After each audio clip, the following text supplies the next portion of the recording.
seceded from our union. So basically, I think what this election's about, and what my book is certainly about, is besides the politics, besides whether we have Barack Obama or John McCain as our president, is also another kind of a choice. And that is, are we going to give the right-wing evangelical / fundamentalist wingnuts of all stripes, of the Sarah Palin types, a voice in literally destroying this democracy? Do we want another 8 years like the 8 years that have passed, double, triple, and go from there? So, you know, my problem with McCain now is that by nominating Sarah Palin, and as I talked about in this editorial, by opening the floodgates of hate because of his ambition to win, basically doing whatever it takes to do that, he's clearly choosing to try to empower the America that will destroy the real America. And when I say the real America, I mean people who are proud of their country. So we've come to a very weird place. We have Sarah Palin, who talks about Barack Obama not liking his country enough. Her husband and her are associated with secessionists. So we have someone who wants to run for vice president who doesn't even want the Union to hang together, who would have fought on the other side in the Civil War, as it were, when it comes to the states. You know, going up against Barack Obama, who I personally think would make a terrific president. Frank Schaeffer, I want to just come in here on that, because it's very significant, your endorsement of Barack Obama, considering where you come from and your own beliefs. I mean, your father was a famous evangelical preacher, person who gave sermons around the world. Really, you convinced him to take up the anti-abortion line, to make it central to his philosophy and your own. So here you are, anti-choice, pro-life, and pro-Obama. Senator Obama, who is fiercely pro-choice. Right.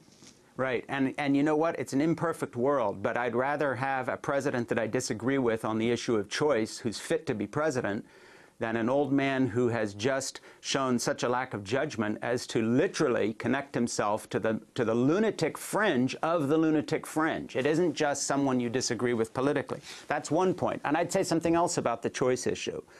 I am pro-life. I haven't changed in that regard. If people read my book, Crazy for God, they'll see that I've gone left, if you want to put it that way, in many, many areas, but not that one.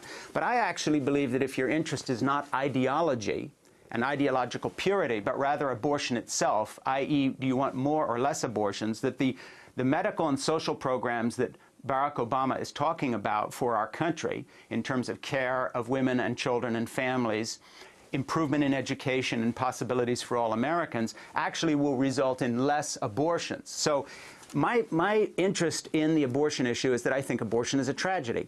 My interest is not the politics of it, as in always appearing to vote for the person who has the correct ideology. And so I think there's a choice for Americans interested in this issue who are, like me, pro-life, and that is, you want to choose ideological purity attached to a party that will so destroy our economy and all the social programs that there will be more abortions, i.e., as there have been through the Republican-controlled years when they've been talking about this issue for 30 years and done nothing about it for actually helping women and children? Or would you rather have a president like Barack Obama, who you disagree with on this one ideological point in terms of what you might call the theology of the issue, but whose program would practically result in a more conducive environment for families to prosper, for people to have children, for kids to go to school, for women to be taken care of? And I would rather vote for a person who's going to do the job rather than just have the correct ideology. Frank Schaeffer, also on this point of terror and terrorists, you make a very interesting point. I was reading your book throughout yesterday and last night, Thank you. About your dad and about being invited to the White House by President Reagan, by President Bush Sr., by President Ford. And you talked about him calling for the violent overthrow of the United States, yet still being invited to the White House.